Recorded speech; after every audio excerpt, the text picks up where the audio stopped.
Okay guys, it's Saturday the 12th of May and we're going to have a look at our US indexes. As always, we'll start on the E-mini S&P 500 and then we'll move on to the E-mini NASDAQ.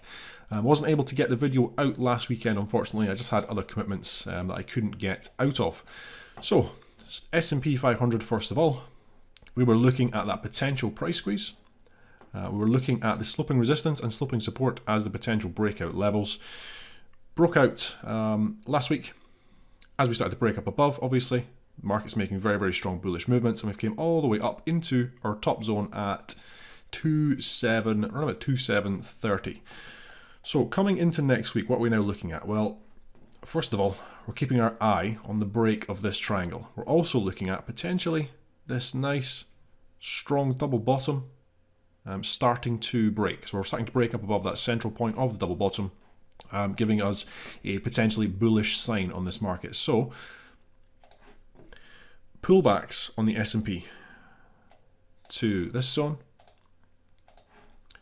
or really this zone down here also, and if we start to come back down and test at sloping what is now potentially support, we've already gone over how the center of a triangle very often in the future reacts as support and resistance. So 1, 2 and 3 zones, 2715, 2710, 2680 down to 2670, 2665 to 2653. If we see the pullbacks, it's worthwhile looking for the bullish bounces from any of those levels. Really nice levels of potential support. Now with this one here at 2715, if we break down below this level, it's also worthwhile looking for the potential resistance and that move back down for a bit of a stronger correction back down to 2696 to 2690. Further up, we're coming into a few levels of pretty strong resistance. So we've got one sitting at around about 2740. Let me just change this line back to black, like this. And then we have another level sitting just up. Really, we're all the way up into around 2750. This is when we start getting back up into strong levels of resistance. It's likely we are going to see the market coming up to test at these levels. And then when we get up into these areas, it's worthwhile starting to look for the potential resistance. So this level here, up above again, if we're sitting up above 2730 to 2722, it's worthwhile looking for that support and the bounces higher. Okay, so quick recap for S&P. Nice level of resistance we're just starting to press up into. If we do start testing that, it's worthwhile starting to look for the weakness. At present, broken out of the triangle, so the market is bullish. Buying into pullbacks, 2715, 2710, certainly 2680 to 2670, and then 2665, 2653, all worthwhile looking for bullish bounces. Also, if we get up above this level, 2730, 2720, and then if we start breaking down below 2715 to 2710, it's worthwhile looking for the weakness and the move back down into the zone down below. It's likely then we're seeing some sort of a correction on this breakout of the triangle. Very often you see the breakout and then the market pulls back to attract in more buyers before we get another bullish wave.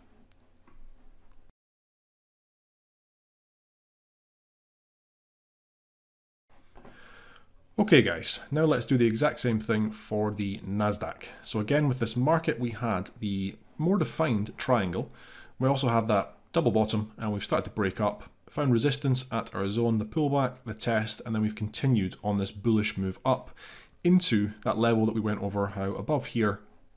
We started to get back into strong resistance all the way back up at basically the previous swings, 1, 2, and 3. So coming into next week now, what are we looking at? Well, really the first thing is where we're sitting. You know, we've broken up from this double bottom, we've broken up for the triangle. It's likely we'll see another little sort of press on this market up into at least the next key level of resistance. Really around about 6990 to the 7000 round number. A nice strong breakup, and the bulls have been eager to buy into the market. Yeah, next strong resistance levels are just starting to come up at 6990 to 7000. Again with this one, the pullbacks. Now really on this one, what I'm going to look at is potentially just adjusting this zone and then creating another one just down below. So let's do that just now. Just want to bring this one up ever so slightly. So it's going to be 6800 to around about 6770.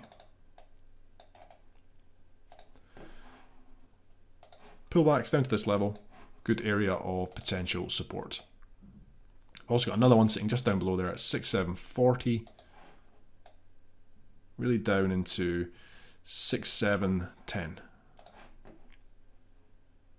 Right here. So we can see the market testing here. It's giving us a clear indication that we're looking at, rather than one big zone, two separate zones. Pullbacks for buys, 1 and 2. This one also, right here, pullbacks. If we start testing at this level, it's good for potential bullish bounces, 6860 to 6830. Also with this one, breaks down below, I'd be happy to start looking for weakness, and then potentially those moves back down into the next key support level. Potentially also, if we break down below 6800 to 6770, actually, it then becomes pretty good resistance for that move back down into the next key support level. Now, where we're sitting at present, our next really strong levels of resistance. So we've got one sitting at 7035. Let's have a look how we want to plot this, because really it's all the way down to around about the 7,000, the round number.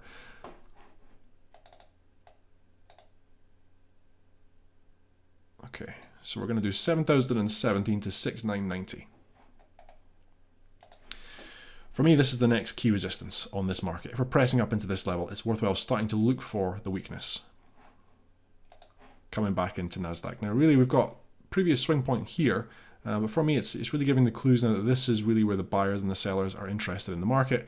And then after that, it's not until we start getting back up to 7,050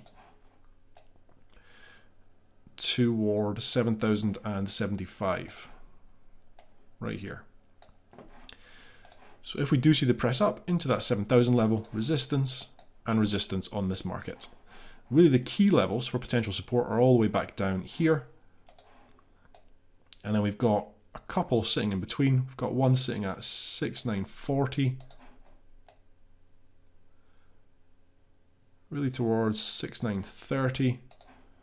And then we've got another one down here at 6,910 to 6,895. Right here.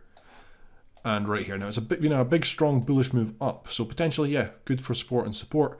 However, the very key levels, they're down here. These three. Key resistance sitting just up above at these two also. So pullbacks for bullish bounces, also for breaking down below these for the resistance and the moves down into the next zone. Up above, yeah, happy to look for key resistance, certainly as we come into 6,990 to 7,020. And then up above, we're into further resistance as we start to draw toward the all-time highs. Okay guys, so that is everything for this week. As always, I hope you found that helpful. Hope you all have a good trading week next week. I'm James Orr, and thank you.